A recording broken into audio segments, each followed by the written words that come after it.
बहू, तू मुझे कितना टोकती है। अरे वृंदा, मेरी चाय का टाइम हो गया है और कितनी लेट हो गई है। अभी तक तू चाय बनाकर नहीं लाई। शीला जी ने अपनी बहू वृंदा को टोकते हुए कहा। हाँ मम्मी जी, बन गई है। चाय पीकर शीला जी प्योर दूध की नहीं बनाई क्या? टेस्ट नहीं आ रहा है और शक्कर भी नहीं पड़ी है।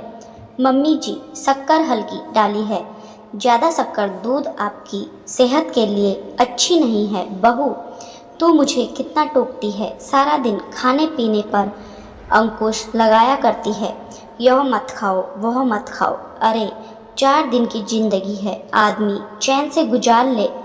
खा पी कर तुझे तो बस टोकते ही रहना है। दोपहर में खाने पर बहू, आज तूने फिर से मूंग की दाल बना दी। मैंने तो उड़द की दाल बोली थी ना। तू भूल गई क्या? नहीं मम्मी जी, भूली नहीं, लेकिन उड़द की दाल बहुत बादी करती है और आपके जोड़ों में दर्द है, तो इसलिए मैंने मूंग की दाल बना ली, जो आपके लिए सुपाच्य और काफ़ी पौष्टिक रहेगी। वृंदा, तू तो मेरी दादी अम्मा बन गई है। अब तो मैं अपनी मर्जी का कुछ खा पी भी नहीं सकती अपने ही घर में। वृंदा बोली। नहीं मम्मी जी, ऐसी बात मत करिए। मुझे आपकी सेहत का ध्यान है, इसलिए मैं आपके लिए सेहतमंद खाना बनाती हूँ। इस संडे को मैं आपके लिए उड़द की दाल ज़रूर बना दूँगी। एक दिन शीला जी ने अपने लिए किचन में खीर बना रही थी। खीर लेकर वह बाहर डाइनिंग पर खीर का आनंद ले रही थी। तभी वृंदा किचन में गई। उसने देखा गैस सिम में पड़ी है और बुझी हुई है।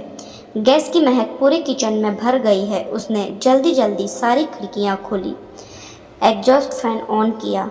मम्मी जी, आपने गैस खुली छोड़ दी। पूरे घर में गैस की बदबू भर गई है। लेकिन शीला जी अपनी गलती मानने को तैयार ही नहीं थी। वह बोली, मैंने तो बंद करी थी, तू ही बाद में आई थी और गैस बंद करना भूल गई। तू हर समय मुझे टोका टाकी न किया कर, मुझे बिल्कुल पसंद नहीं है। सास बहू की खटपट सुनकर शीला जी का बेटा निमित कमरे से बाहर आ गया। ये कैसा शोर मचा रखा है आप दोनों ने?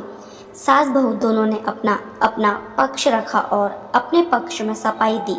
शीला जी बोली, नमित लिए एक अलग किचन बनवा दे। मुझे अब वृंदा के साथ नहीं रहना। यह मेरी पसंद का खाना भी नहीं बनाती और मुझे सारा दिन टोकती रहती है। निमित बोला, माँ, आज आप गैस बंद करना भूल गई। सोचे कितनी बड़ी गलती है। अगर आप अलग किचन में रहेंगे तो यह गलती बार बार हो सकती है। इतना बड़ा रिस्क मैं नहीं ले सकता। प्लीज़ माँ, आपका जो मन करे आप मुझे बता दीजिए, मैं बनवा दिया करूँगा, लेकिन एक अलग किचन वह संभव नहीं है। शीला जी की ननद सुनीता के छोटे बेटे की शादी हुई थी और वह सब कल खाने पर शीला जी के घर आ रहे हैं। शीला जी को शुरू से खाने पीने का काफ़ी शौक रहा है। जब तक अपना हाथ और स्वास्थ्य रहा तो खूब मज़े लेकर उड़ाती थी, लेकिन अब सेहत की चाबी बहू के हाथ आ गई है। अब वह इतने मज़े नहीं ले पाती। लेकिन कल तो सुनीता आ रही है, घर में 4 तरह के व्यंजन मिलेंगे और खूब छक कर खाऊंगी सबके सामने। तो वृंदा भी मुझे नहीं रोक पाएगी, टोक नहीं पाएगी। शीला जी ने देखा खाने की टेबल तो तरह तरह के व्यंजनों से भरी पड़ी है। आलू कुलचा नान, दम आलू मटर पनीर, काले जामुन, मिक्स मेवे की खीर और बाद में पाइनएप्पल आइसक्रीम। वृंदा अपनी सहायिका के साथ दौड़ दौड़ कर सबका ध्यान रख रही थी। शीला जी अपनी प्लेट का इंतजार कर रही थी कि कब लजीज खाना मेरे पास आए और भी मैं मज़े उड़ाऊं। आज वह अपने स्वाद कलिकाओं को संतुष्ट कर लेना चाहती थी। इंतजार की घड़ियां खत्म हुई। शीला जी की प्लेट आई, पर यह क्या, उनका खाना तो बाकी खानों से थोड़ा अलग था। मैदे की कुलछे की जगह आटे के कुलछे, पनीर के टुकड़े भी थोड़े कम थे। खीर साबूदाने की बनी थी और एक बाउल सलाद का भी था।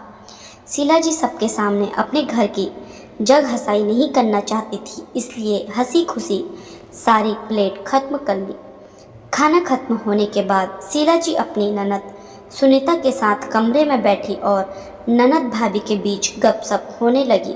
सुनीता जी बोली, अरे भाभी, आपकी बहू वृंदा तो आपका बहुत ही ख्याल रखती है, आपकी सेहत के अनुसार खाना परोसती है।